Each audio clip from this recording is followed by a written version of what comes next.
Lull and His Ladybugs, written by Lull Mangesha.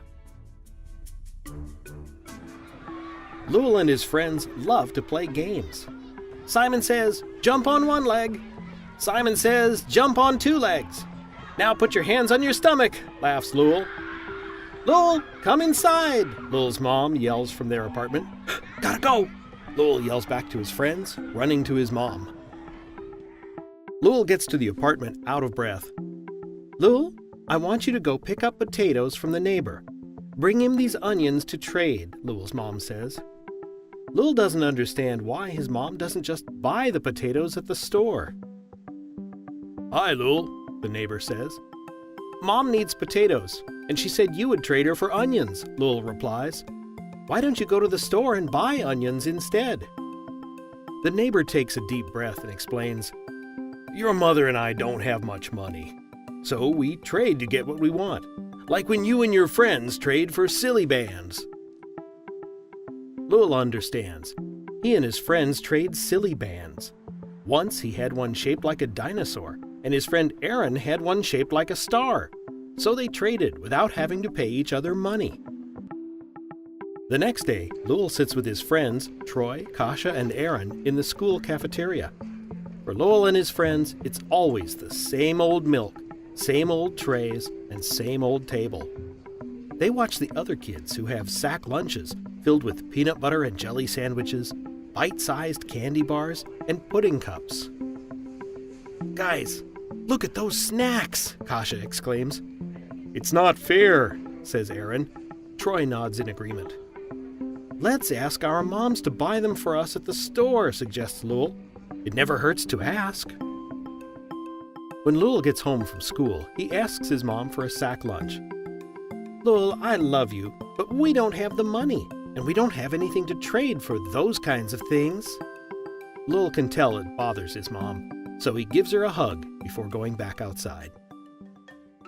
"Guys, we have to find a way to get what we want without money," says Lull, glancing from Kasha to Troy and then at Aaron.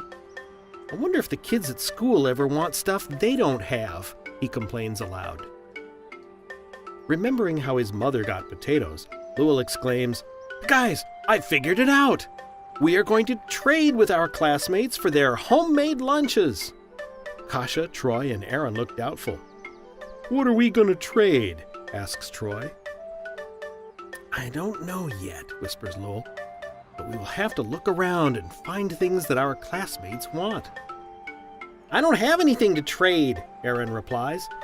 "Well, let's look around the neighborhood and meet back with what we can find," says Lull. After a few hours, Lull and his friends meet up again at the park. They have found a tennis ball, one shoe, and a plastic baseball bat. "Well, I think the stuff we found is cool. We need to find something they don't already have," says Lull. He stares at the items they found, thinking of bite-sized candy bars. From the swing set, Lull sees younger kids giggling in the distance as they try to catch ladybugs in their hands. Lull remembers catching ladybugs when he was younger and putting them in a jar. His friends would beg him for the jar because it looked so cool. Who wouldn't want a jar of ladybugs? Suddenly, Lull knew what they would trade. He yells out, "I've got it!"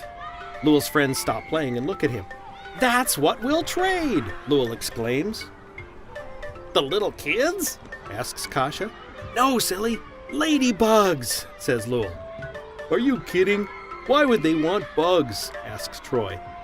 "We used to have fun with them," Lull answers. "Maybe the kids at school will like them too." Lull and his friends go get glass jars from their houses and meet back at the park, where the little kids are catching ladybugs. They help Lull and his friends fill the jars too. As a reward, Lull lets the little kids take turns being Simon in Simon Says. As a team, Lull, his friends, and the little kids collect 4 jars of ladybugs. The next day, in the cafeteria, Lull and his friends sit at their table. "Here goes nothing," says Lull, grabbing his backpack with the 4 jars of ladybugs inside. "I have been practicing asking the kids with homemade lunches to trade." Lull walks over to the table of kids that eat sack lunches. "You want to see something cool?" Lull asks. He feels stronger and bigger than normal now that he has something valuable to trade. "What could you have that I would want?" questions Jimmy, one of the sack lunch kids. "Actually, never mind," replies Lull. "I know the guys at the table over there would rather see it." With his backpack, Lull pretends to head to the next table. "Come on, Lull, just show us what you have," whines Jimmy. The rest of the sack lunch table looks eagerly at Lull. "Okay, guys, I'll show you," Lull says, happy with how badly the kids want to see what's in his backpack. "So, who wants to make a trade?" Lull asks the eager faces around him.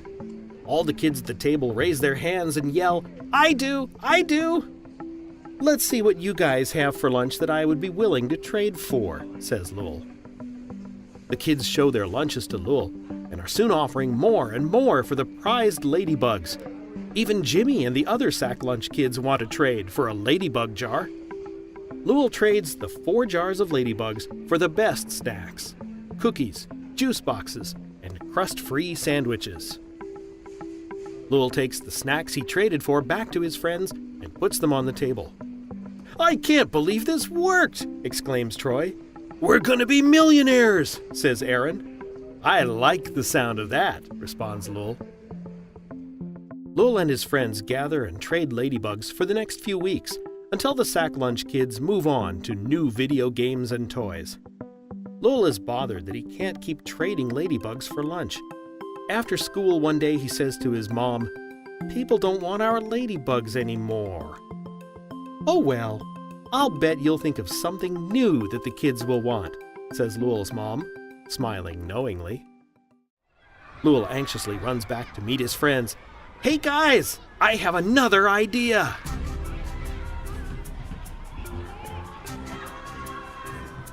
To those who don't have much, the world is still equally yours.